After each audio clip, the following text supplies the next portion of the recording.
So again, thank you for joining us. Again, my name is Jessie Jones, and I am the wife of Joe Jones and the mother of 4 children and 5 grandchildren. Just to give you a little backdrop about myself, I was in real estate. I started my real estate career back in 1995, and I was in it for almost a year and a half, 2 years, and life got busy. I was in school. I got married. I started having children, and so I just wasn't able to balance it at that time. And so I got out of real estate, and then decided to get back in it again in 2016. And that was during the time where real estate was really humping. It was really busy. My sister and I, Tanya, were in real estate together years ago. She got back in a year before I did, and she was like, you know what, I need some help. You need to come back in here and get your license again and help me. And so I did, and I fell in love with real estate all over again. I am on the Legacy Homes GR team at Keller Williams GR North, again, since 2016. So my first year getting back into real estate, it was really me figuring out how to work real estate back into my life.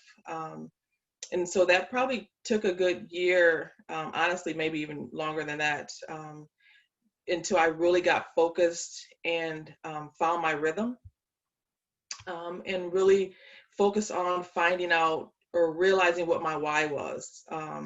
And so I'm really connected to my why, because my why right now is that I have 2 kids in college, and 5 grandchildren, and I love to travel with my husband. So that is my why, why I do real estate, to be able to do that. So it was important for me to really have the support of my family, especially when you're a dual agent or dual careers, is to really have the support of your family, because really you're really taking time away from them. For me, my dual career, I have a full-time job. I'm a full-time, I work for Spectrum Health. And so I do real estate nights and weekends. So that's when I get off work, nights and weekends is real estate. It's doing calls, making appointments, going on visits, listing appointments. And so I really had to have the commitment of my family. And now they're really a big pusher of me, especially my husband, because we had a sign that went up on our street maybe a little bit ago. And, he rushed in the house and said, I can't believe it. There's a sign up, there's a for sale sign, you need to get out and knock on doors right now. Let our neighbors know that that you're a real estate agent. So just having them back there and pushing me is important. For me, the majority of my business comes from my sphere. So people who know me, like me, and trust me. And those are folks who already trust me. They have confidence in me. So I don't really have to sell myself to them, but they need reminders that I'm still in the business. So capitalizing on those connections has been very important for me in the success of my business. And one way that I capitalize on those connections is really by keeping track of my pipeline. You should have a database of those people who are cold, hot, and warm, and really being able to manage that database. So I focus on connecting with those people who are ready to go now, or will be ready to go in the next 2 to 3 months, but also keeping in mind those folks who are out a little further as well. So other than my sphere, the tips that I have to share that has helped me manage a dual career is really networking. One is networking. In that old saying, don't be a secret agent. So don't be afraid to tell people that you're in real estate. I have business cards in every pocket that I have in my car, in my backpack, and anywhere you can think of, I have business cards. And so that 3-foot rule, if anyone gets within 3 feet of me, we're going to talk about business. So we can't be afraid to ask that question, do you know anyone who's interested in buying or selling a home? And don't be afraid to ask for those appointments when they say, yes, I'm thinking about it, you can't be afraid to ask for those appointments. Because I don't know, for me, I've had friends and family who, because I hadn't mentioned to them or I hadn't talked to them or I hadn't shared that I was in real estate, or, you know, maybe it was just not top of mind for them, you know, it really hurts when they go with another agent and you found out that they listed their home or they bought another home with another agent. So I say, don't be a secret agent. Make sure that you are selling yourself. Always, I know pre-COVID, I would attend at least 4 events a week. And I made a commitment to myself when I was attending those events that I would pass out at least 3 to 5 business cards to people I didn't know. And sometimes people I did know who I had given cards to before, they get another one. But it was my goal to pass out at least 3 to 5 business cards at every event that I go to. When I'm at the grocery store, you know, I'm always listening for conversations. Not that I'm really trying to hear what people are saying, but if I hear someone say something about real estate or a home or questions about the market, I don't mind jumping in and sharing that with them. So you put me in the room with folks, that's really my sweet spot.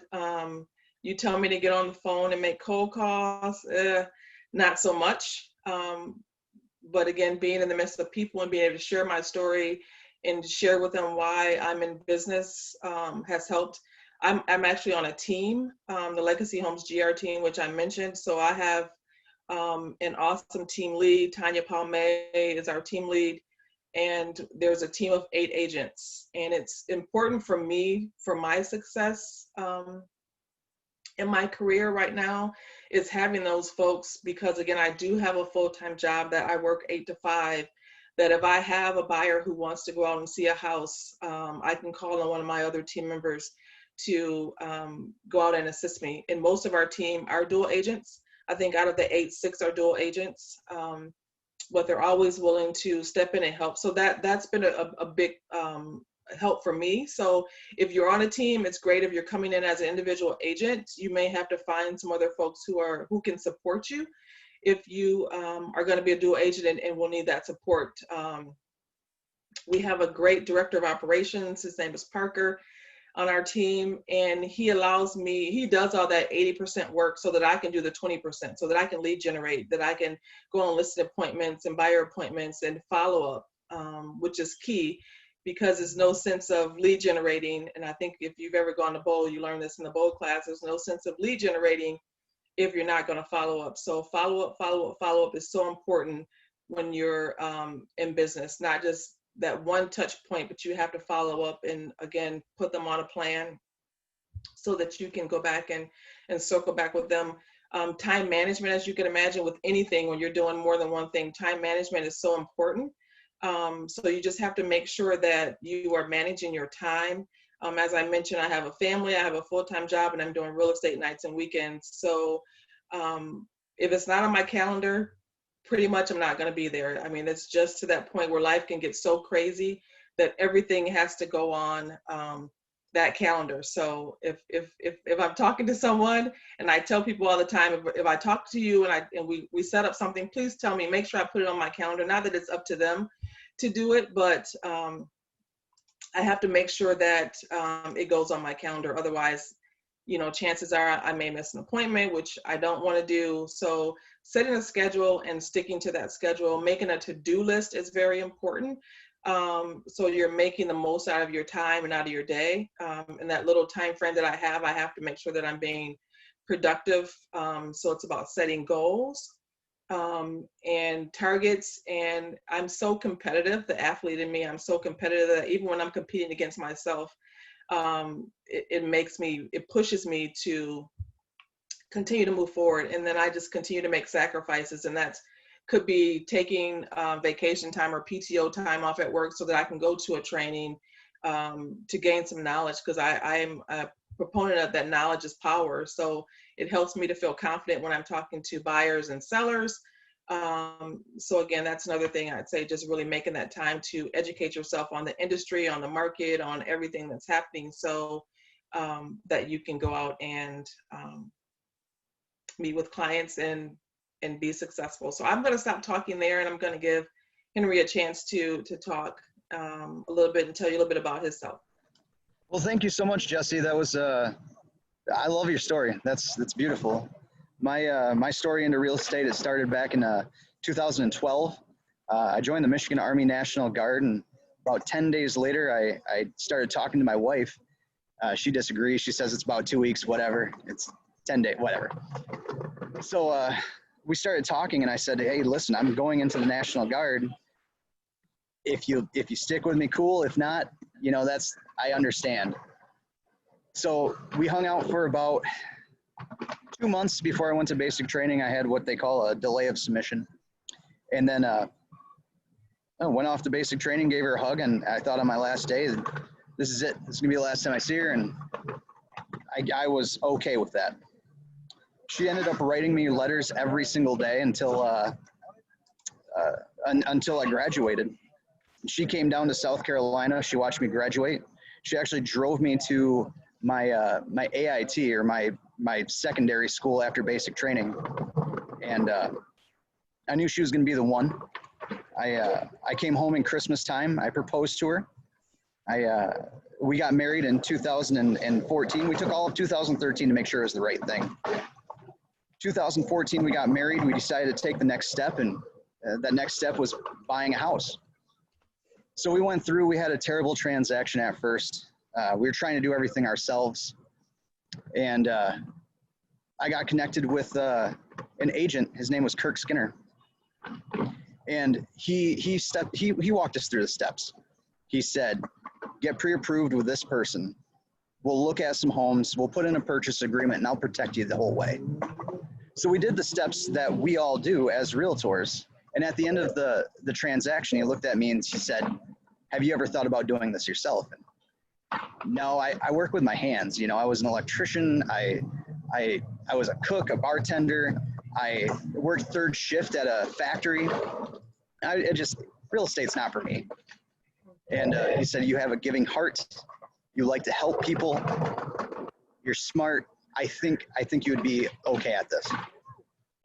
So at the time, I had 3 jobs. I was a bartender, I was working third shift in a factory, and I was in the National Guard. It took me all of 2015 to get my real estate license, and February 3rd, 2016, I passed my real estate test. So add real estate on top of being a bartender, on top of working in a factory, and on top of being in a National Guard. And at the time, I picked up a cooking job as well. So I started getting, I started my real estate by signing up with Keller Williams Realty because of the education. I knew that I had to have somebody teach me how to do this. It's not something that I thought would come natural. So I would work Monday through Friday from midnight until 8 a.m. I would get out. I would go up to Keller Williams, Grand Rapids North. I would sit through coaching and training until noon, 1 o'clock, and then I would go practice real estate until 5. I would get out. I would go home. I would hang out with my wife and my baby until about 7 o'clock. I would go to bed at 7. I would wake up at 11 and then do it all over again, Monday through Friday. Friday night, I would bartend. Saturday, I would cook, do open houses, and then Sunday was mainly focused for just real estate. So I started in 2016. 6 months later, I went full time, and I gave all of my employers a 2-week notice right before I left for AT in annual training in 2016. And from there, that's really when I went full time in real estate. Through that journey, it's time blocking is key, making sure that organization, making sure that you have that support. 2019, I became the Young Professional of the Year for our association, and then I actually just got elected to our Greater Regional Alliance of Realtors Board of Directors. So that's something that I'm pretty proud of. And for all of you that are in Grand Rapids who are salespeople, thank you for voting. And I mean, that's really just my journey. And how did I do it? long days grinding, making sure that I was, like I said, organized and having everything in line so that I could know at a moment's notice where everything was at as far as where a transaction's at. So that's really it for me. I mean, looks like we got some questions coming in from the group here. I think we'll start doing some Q&A. So Jessie, it looks like we have a question from Doug Murphy. It says he's been a dual agent for 5 months with 3 listings and 2 buyers, 2 buyer agents agreements. How do I get more transactions? Do you want to take that one? Yep, I can do that. And I'd say again, for me, I mentioned earlier that networking is so important. Making contacts to your sphere. I mean, I know with COVID that we can't get out and we can't go to events and we can't do some of those things that we used to do. But I think we all know people that we can reach out to, and I think we just have to be dedicated to making those phone calls. Again, cold calling is not my favorite thing to do. But when you're thinking about your friends and family, those folks, your dentist, your doctor, anyone that you can think of, make that list of those folks that you can contact with. And so networking is very important. When you talk about volunteer to do open houses, folks are still having open houses, so check with your office, determine who has open houses that you can host. That's a great way for you to meet buyers and sellers, and then ask for referrals. I think that's so important, especially when you have 3 listings. That's 3 folks right there that you can go to and say, especially if you're doing a great job with their home, you know, who else do you know who's looking to buy or sell that I could reach out to today, and ask for those referrals. Jessie, Tanya asks, how much business do you do?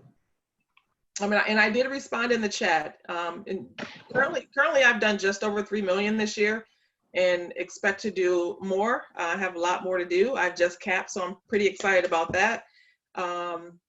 So I am looking to have a great year. This will probably be one of my best years since I've been back in business since 2016, in the midst of COVID, because people are still, as you know, buying and selling right now. So just networking and getting your name out there and just talking with people. Congratulations on that. That's amazing. And I heard that you just capped, which is a huge accomplishment. I know that some people in here aren't with Keller Williams. What that means is we've hit our cap limit and you get 100% commission. Does look like we have another question here. How do we get training we need if YouTube is not the way we learn? Just things like steps for listings, using DocuSign, etc. Well, if YouTube isn't the way, working with Keller Williams, you can reach out to any of the ALC members. You can connect with a coach. You can reach out to me. You can give me a call at any time. My number is 616-293-8298. I'll help you out. Practicing, though, I think practicing is the biggest things. When you're learning about prospecting and you're learning about where do my clients come from, a major part of this is going to be your sphere. It's not like your phone's just going to automatically ring. Jesse, you said it best. You can't just be a secret agent. You do have to talk to people, make sure they understand that you're in real estate and that if they know anybody that's looking to buy, sell, or invest, to give you a call. If they're thinking about buying, selling, or investing, if anybody from their church, if anybody from their work, if you're in a dual career, the way that I got my start was I would just talk to people in the plant. I would ask them, hey, are you thinking about buying a home, or do you rent? If you're renting, why not buy a home? When I was bartending, I would ask the people behind the bar, hey, so what do you do for a living? Start off with that conversation. Get them talking. Go down the Ford method. Ford, F-O-R-D, and that's family, occupation, recreation, dreams. Start off with family. You can have an hour-long conversation about somebody's family. I love talking about my family. I've got 2 kids, 2 dogs, an awesome wife who's amazing.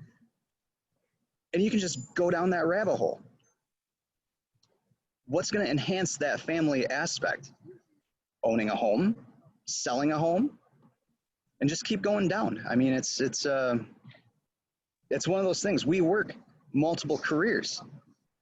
You're around people. Talk to those people. Another question from Mackenzie. How do we feel more involved in learning your office, et cetera, when everything is usually done during work hours? Jessie, do you want to take this one? And for me, being a dual agent and not, again, I have a full-time job, so the training that I do get is usually when I come to a sales meeting, or again, when I take vacation time and I attend those meetings. So again, for me, it was part of making that commitment to learning, because again, I think, like I said, knowledge is power.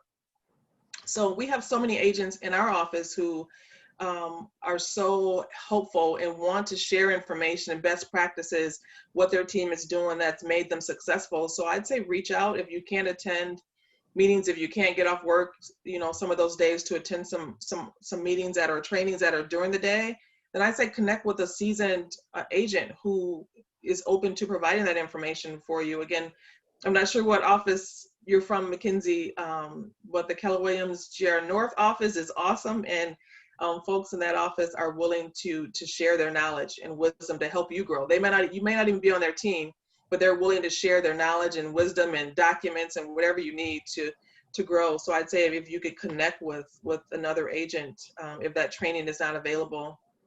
And to piggyback off of what you said there, Jessie, it doesn't necessarily have to be somebody within your brokerage either. Right. For my example, Kirk, the person who got me into real estate, he was with a different brokerage. He was my mentor. I asked him questions all the time, and he was a guiding light through the first steps in all this. So we all have real estate all-stars. We look up to people who are doing big things. Don't be afraid to reach out to those people and ask them, hey, how did you do this? How do you go about finding your business? Sit down, bring them to coffee, bring them to lunch, bring them to, if you work during the day, take them out for dinner, beers, whatever. Have that conversation with them, and don't be afraid to reach out. I think personally, that was one of my big hesitations when I first started was, wow, that guy is crushing it. I mean, I've only got 3 deals. How am I supposed to talk to this? He doesn't even know who I am. And it turns out he kind of did. And he's one of my better friends now. It's amazing. So just reach out to people who you see are doing it at a level that you want to be doing it. Idolize people. Not idolize, but look up to people. Find somebody. Have a conversation. And I think you'd be amazed, because people, they really want you to come to them and seek out their advice and their wisdom, and they're willing to share. Again, reach out and just ask the question, because you won't know unless you ask the question. Too easy. Yep. Yeah. I was going to add, guys, this is Tanya, that now in this COVID world that we in, there is so much training that's offered virtually. If your broker doesn't offer virtual training that's recorded or something, try I started a group called Kent County, I don't even know, I'm having a brain freeze, Kent County Realtor Education, where I'm hoping that different brokerages will put out training opportunities for agents that their brokerage offers. Like right now it's loaded with KW stuff because I'm the only one posting to it, but I'm hoping that other brokerages will post, because a lot of things are virtual and recorded, and if you could just pay attention and watch one of those recordings, you sometimes get a lot out of it. So I just wanted to add that. That's great. Thank you so much, Tanya. That's sound advice, solid advice. And again, if going back to, I believe it was Doug who said, what if you're not a YouTube learner or somebody that just can sit in front? Reach out to those people, have that conversation, make phone calls, call those seasoned agents. You can do it.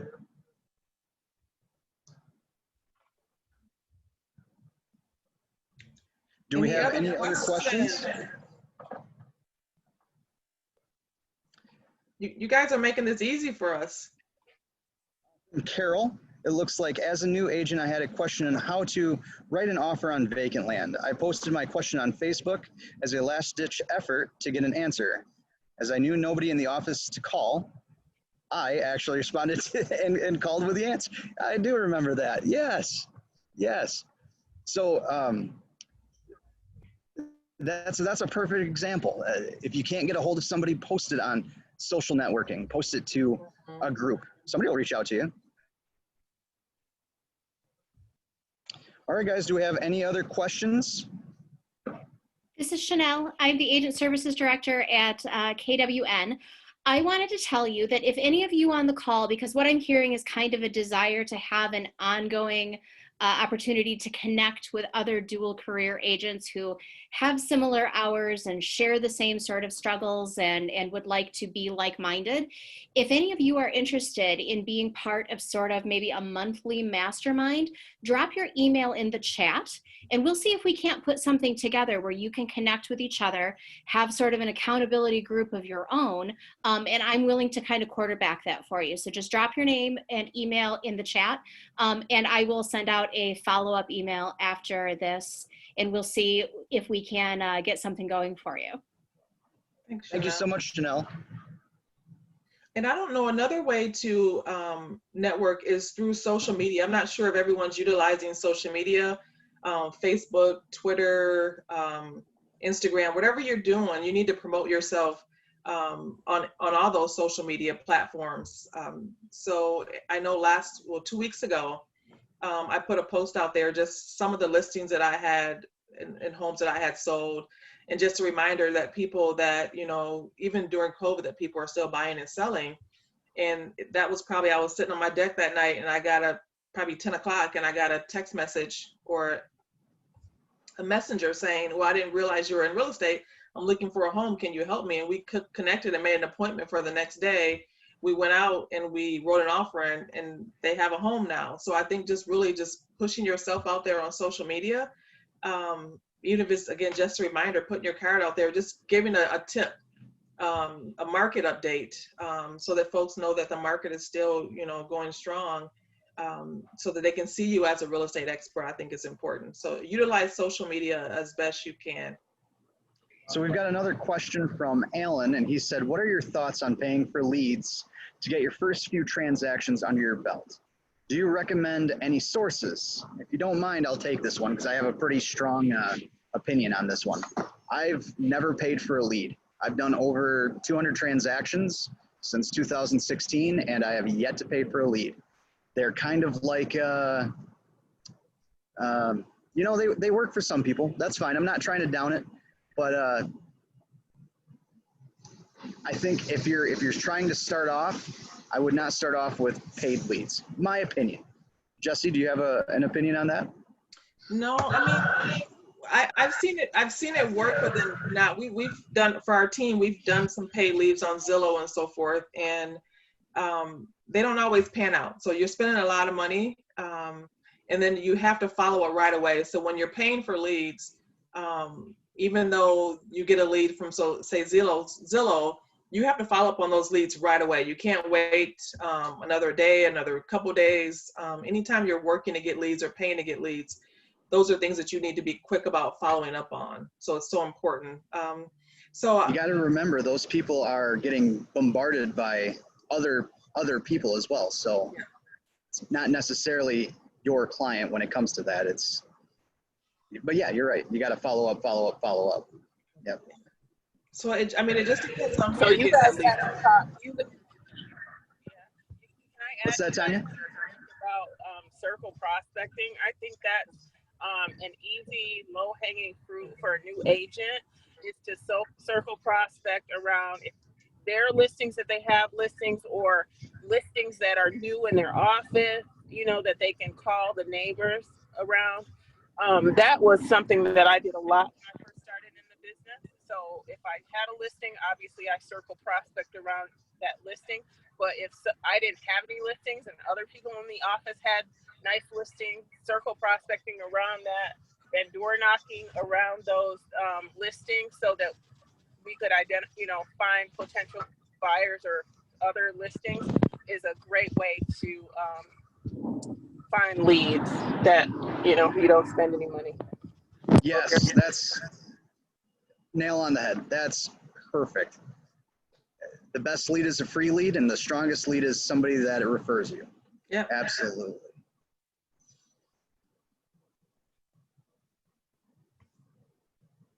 If I could make a suggestion. Yeah. Hi guys, my name's Sandy Loranger. I'm with Keller Williams here in Katy, Texas. One of the things that we've been learning about, and we've been doing in our offices, sorry if you guys hear dogs growling, sorry, is if there's somebody in your office that has a listing, ask them if you can borrow their listing to make a Facebook ad, and the ad will cost you $25, and you can put it on your Facebook webpage, and then you can kind of get the buyers from there. So there's a suggestion for you. Yeah, No, I see your question. We'll circle back to that. It looks like we've got another question here. How does a new agent get listings? I think I had 14 deals before I had my first listing. I really only worked with buyers, and now I'm getting, it's like a circle. I worked with those buyers in 2016, and now they're coming up for listings, and now I have a whole nother buying listing. So how do you get new listings? Focus on buyers. How do you get more buyers? Focus on your listing. Jessie? Like I think Tanya made a good point when she mentioned circle prospecting. It's always been a good way for us to get leads. Whenever we sell a home or list a home, we send out postcards to 100 homes around it. And then we follow up, make phone calls as well to those homes and let them know that we've just sold or listed that house, and to ask the question, you know, are you looking to buy or sell? Whether it may not be right now, it may be 3 months out, it may be a year out, but that's someone that you can put on your tickler and circle back with them again. So I think that's a good way, is to do circle prospecting, and again, to really work your sphere of influence. You know, again, those people who like you, know you, and trust you. And when you've done business with a client and you've done a great job of selling their home, make sure you ask for that referral. I mentioned that before. Make sure you're asking for referrals. And that's really a compliment to the work that you've done, that they'll give you a referral. We have different touch points that we don't just ask for a referral at the end. We ask for it at the beginning, in the middle, and at the end. So it's just not just a one time, you know, can you refer someone to me? It's throughout the whole process. You know, if I'm doing a great job, you know, do you have anyone that would like me to do a great job for them? So again, just being open to ask those questions and not being afraid to ask. So Jessie, what do you think the number one obstacle to overcome as being a dual career agent is? Obstacles, again, one of the main things is really just time blocking and really setting time aside for your business. If you're a dual agent, you have other commitments, you could have family, you could be doing other things, but I think really just time blocking is so important. It's so important for me, and really sticking to what you have on your calendar. So if you want to, for me, it's from 6 to 9, really setting time aside to do some networking, whether I'm going out to an event or whether I'm making phone calls or sending postcards or text messages. Whatever it may be, that's my time set aside that I'm going to be reaching out to folks and asking if I could help them, you know, with their real estate needs.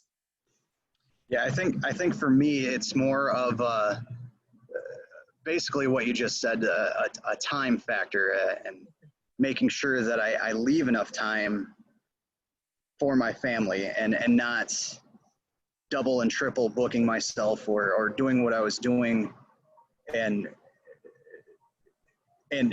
just not giving the people who deserve my time the right amount of time. So time blocking is definitely key in my opinion. Mm-hmm. And there was a question in the chat about, from Kimberly, it says, my biggest obstacle is the other job doesn't have set hours. So that means that your real estate can't have set hours. So whatever hours you have available, and I know that's hard when you can't set, a 5 to 9 time frame to do prospecting, but whatever time you have available, that's what time you need to set aside to really work your business to make sure that you're successful.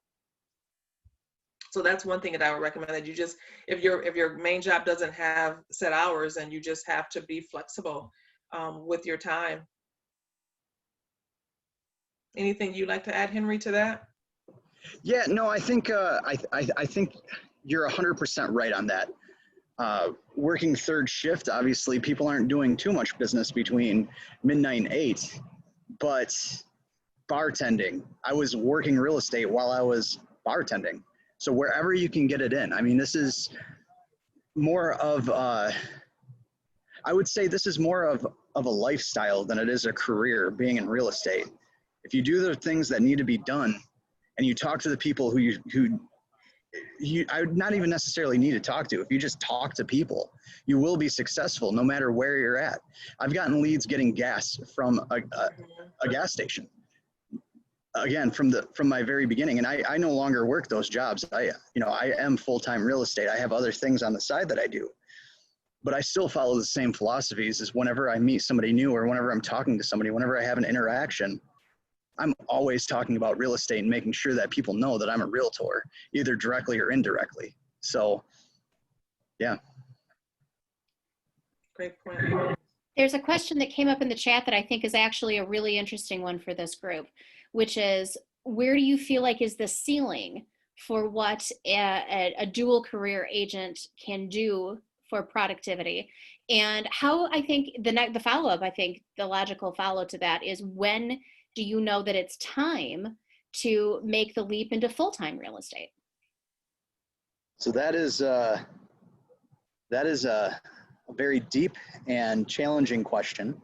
It's a very good question. It's one that my wife and I had lots and lots of conversation over before I went full-time. We wanted to make sure that we had the right amount of reserves just in case I didn't have a deal or two deals or whatever it was going at the same time.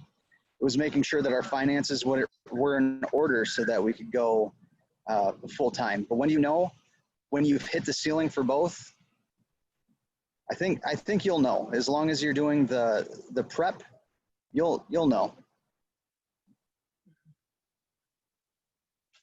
And just to add to that, for me, again, one of the benefits that I have is that I'm a part of a team, and we have a transaction coordinator. Again, so a tough question, because I am on a team and I do have that support. It's an easier answer for me, because this goes along with the other question that was in the chat about, what's the maximum number of buyers or sellers you can have. And again, for me, I could be working with 6 or 7 folks right now, between buyers and listings. But because I have a transaction coordinator or someone that assists me, it allows me to do that. But if you're just an individual agent, then that's something that you may not be able to do. So your cap may be 3 at a time, or maybe 4, just whatever you're able to manage and do your work successfully, because you want to do everything with excellence. It's your brand, what you're putting out there, whether you want to be the best listing agent you can be, the best buyer agent you can be, because really that's your brand and that's how you're going to get referrals. So that's really an individual, I think it's per individual what you can cap out at and max out.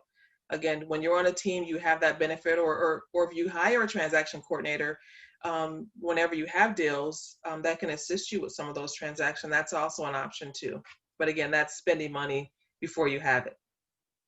I think an excellent asset to all of this would be to read the MREA.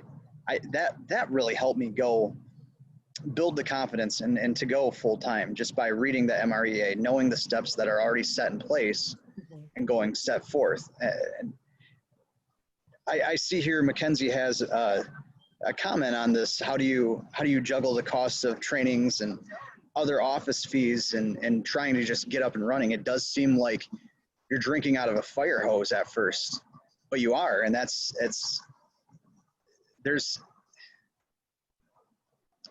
guess there's no set path. Everybody has a different path into real estate. Maybe some people, like you said, join a team. That's an excellent option, especially if you're first starting out. That's a great option. But how do you juggle all of that? I mean, just keep deals coming in. Did the two of you find as dual career agents, though, that there were places that you felt like you got the best bang for your buck in terms of how you invested your money in your business?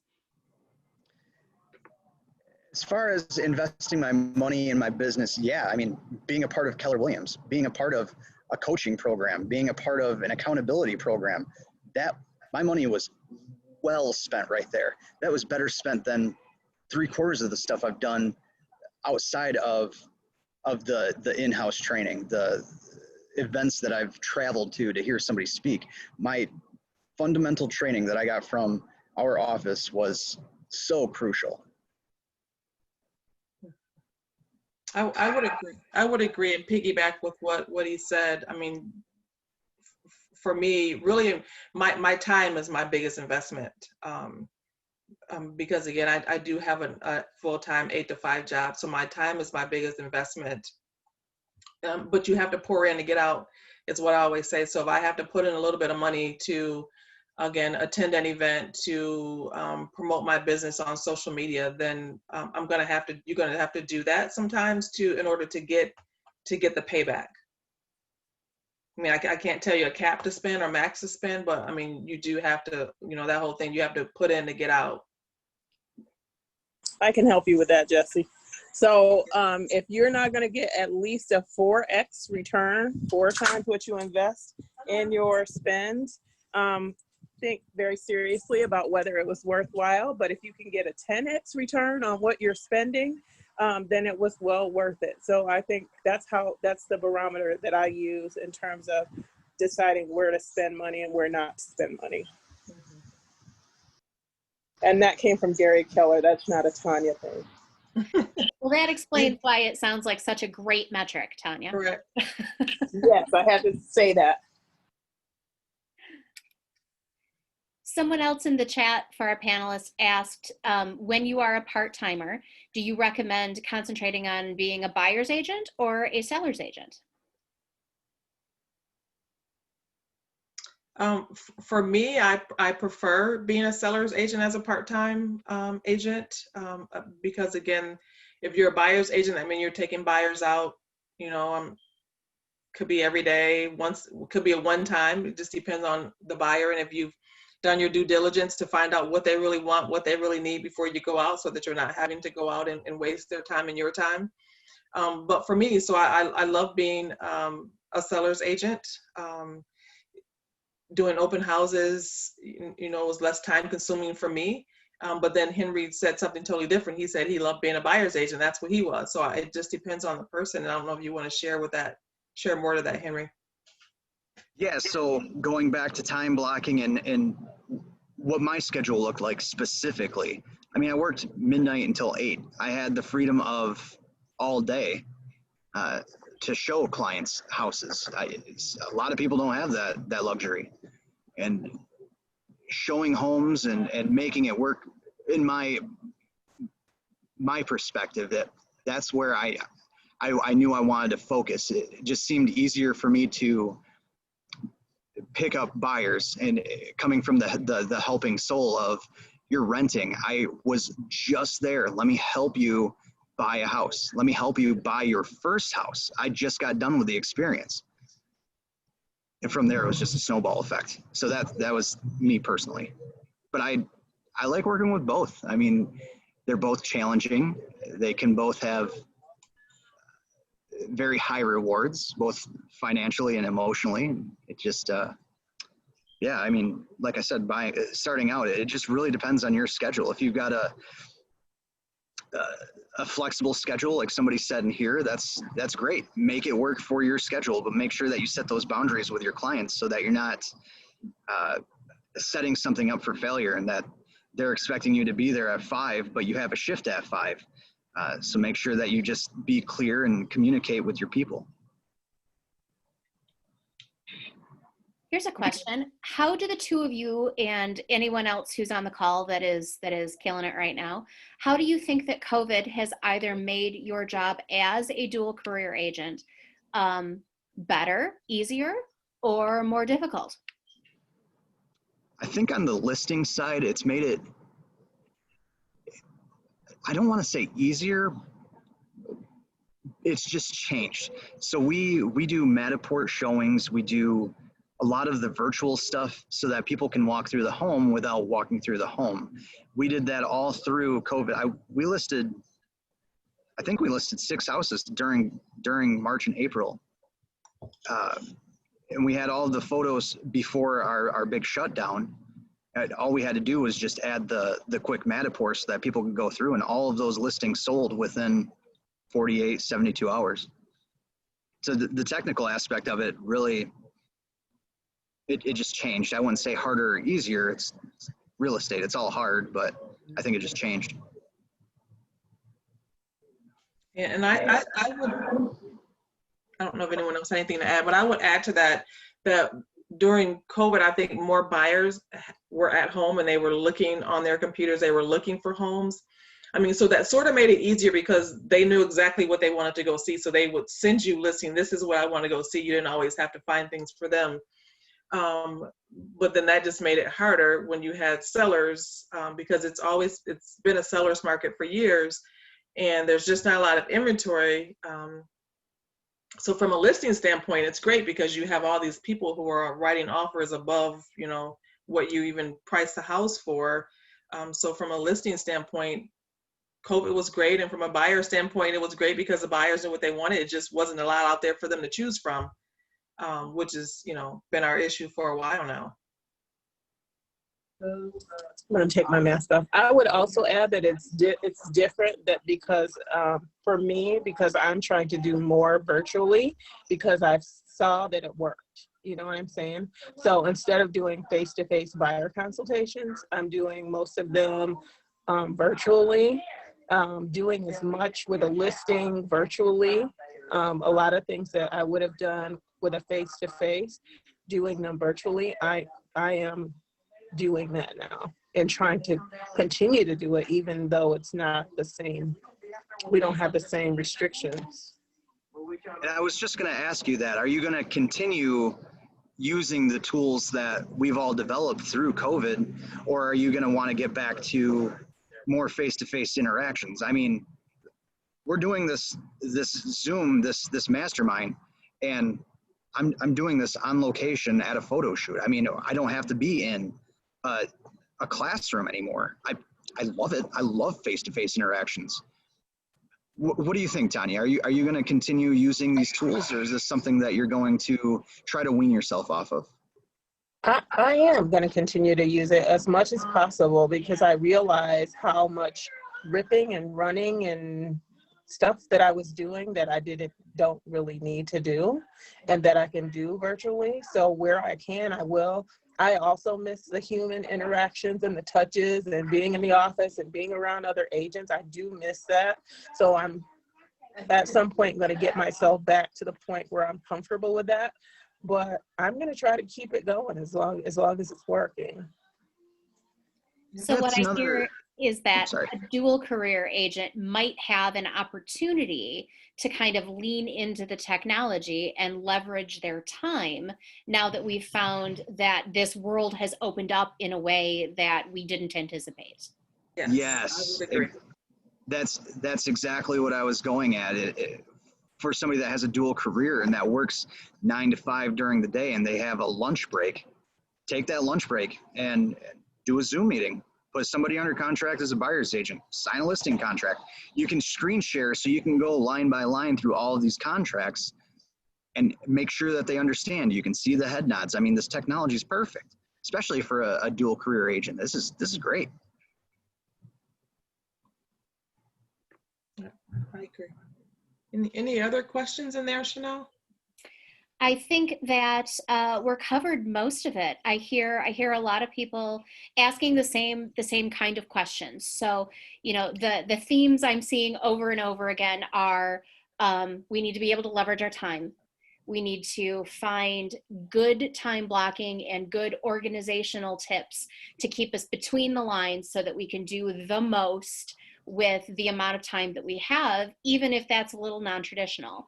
So I think as we come up here on the 7 o'clock hour and we're starting to come to the close of the hour that we scheduled in order to keep ourselves on schedule, I'm going to ask both of our panelists, what do you think is the number one organizational skill or tip that you have to share that you wish you knew when you were first starting out? Jessie, I'll let you go first.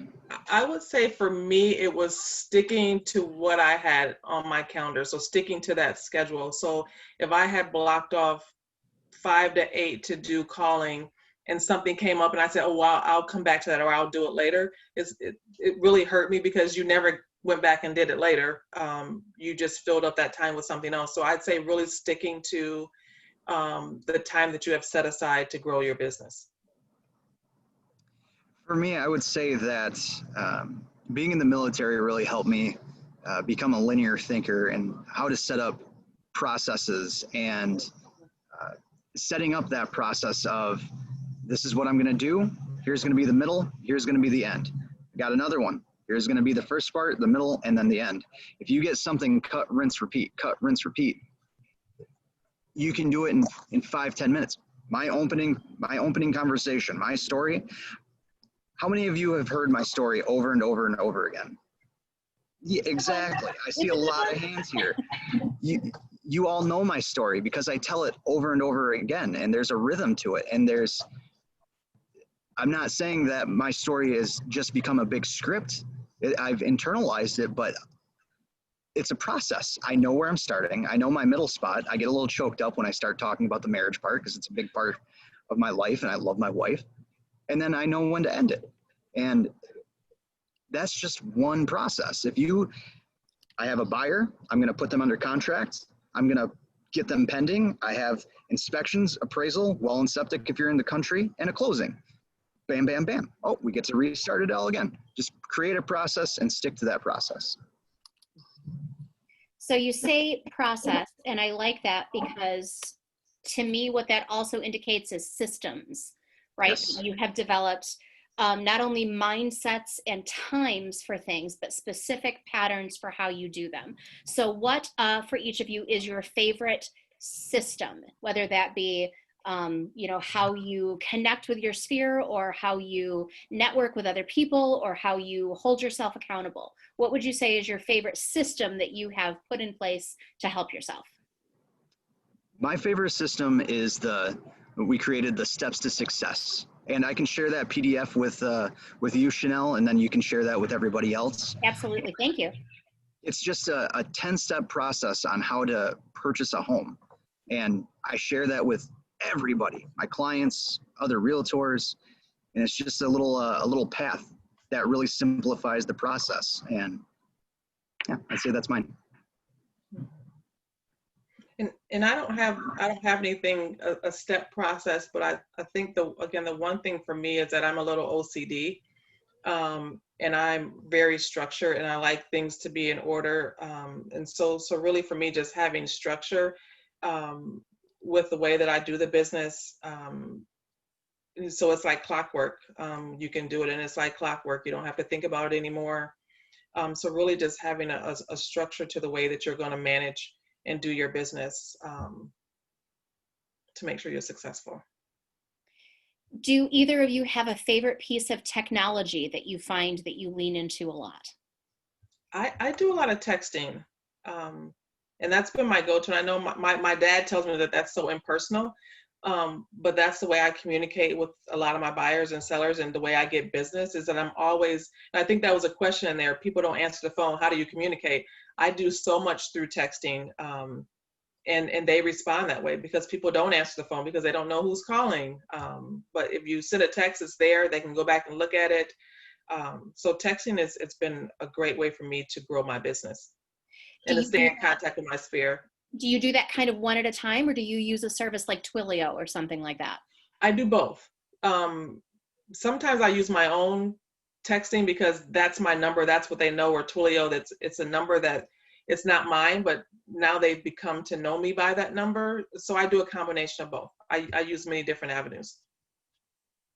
I would say that my favorite, I have a couple of them. I really like Command, even though it's a little hit or miss. Well, we got to be honest about it. I really like it. You can do some serious cool stuff on there. I think my other runner-up would be Apple CarPlay. I just got this new truck, and holy smokes, I can answer texts, I can make phone calls, it's amazing. It's good. Talk to me about Command, Hank.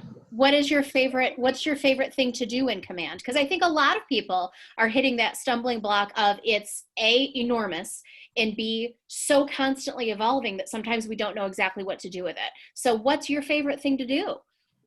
So I really enjoy setting up the websites, making the standalones. I just learned about smart plans and how you can automate your texts going out. I am so pumped to use that because now I don't have to text 1 million people on Christmas Day. I can do this in July. I can have my assistant start setting up a whole bunch of, here's their birthdays, here's their anniversaries, and they can just go out. I don't even have to think about it. It's automated. It's perfect. I love it. Anything that you can do that's automated helps your business. You don't have to think about it. Automatically sends it out for you. Yep. Well, we have 25 other people on the call. So in the last minute or 90 seconds that we have here, I'd love to invite you all to unmute if you have something to share that has been a deal, I almost said deal breaker. I mean the opposite. If it's been a game changer for you, something that you've used that you would like to share with the group so that we can learn from your experiences. And that's always kind of a risky thing for me to do because it could be crickets here. Oop, Carolee, I can't quite hear you. Are you unmuted, hon? No. Yeah, thanks. No crickets here. My biggest challenge coming into our office, which I know we've had a lot of you on the call tonight say how wonderful it is and how helpful everybody is. In my own fear of putting myself out there, I found it to be very different when I came on board in that office setting. And what I didn't understand as a new Keller Williams agent was, you know, everybody's doing their one thing. You know, there's a certain time of day when everybody's got their door closed, they're focusing on their lead generation and all of that. And I didn't know the system. I did not know anything about Gary Keller. I didn't know his one thing. And I was put off by that when I would come in for the first several weeks at a certain time in the morning and everybody had their doors closed and I didn't have anybody to ask questions to.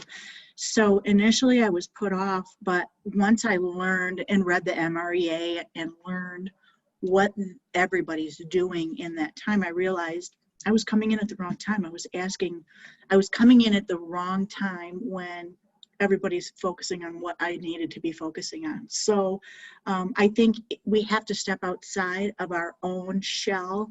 I was fearful. I did not want to be uncomfortable. I didn't want to go knocking on doors and interrupt people. I felt as though I was being a burden, and then just had to learn through our various sales meetings that, you know, make an adjustment, Carolee, go in a different time of day. Start asking on our Facebook page some questions to get some answers, and join the producers club, you know, so that I'm in a like-minded group of newbies who really could use some hand-holding. And that's really what I needed to help me get over that fear. That's great. So what I hear you saying is you needed a perspective shift and kind of a mindset shift. Yeah. Hank and Jessie, what do you think about that? What is kind of a mindset key that we can kind of part ways on for this evening? I can do it, you can do it. For sure. If I can do it, you can definitely do it. Stick in there, keep with it, keep going, don't give up. Oh, Jessie, you're muted. I hate that I wanted to be quiet while everyone else was talking, but it's really all about your mindset. So I'd say definitely don't quit. When you think about some of the bold laws that we learned, just some of those things, you know, up on the wall for me, you know, is my inspiration when I'm feeling a little down and discouraged about, you know, I made 20 calls today and I haven't gotten not one person answer the phone. So just really sticking to it, like don't quit, just stick to it. You can do it. Keep making those connections, keep making those calls, reaching out. Don't take no for an answer. So just so many things, just keep going. Well, thank you very much to both Hank and Jessie for giving up an hour of their evening for us. I have your emails in the chat, so for those of you who are interested in trying to pioneer kind of a dual agents mastermind in the future, I will be reaching out to all of you. Thank you all for joining us, and have a wonderful evening. Thank you guys. all. I appreciate it so Thank much. you. Thank you for your questions and listening.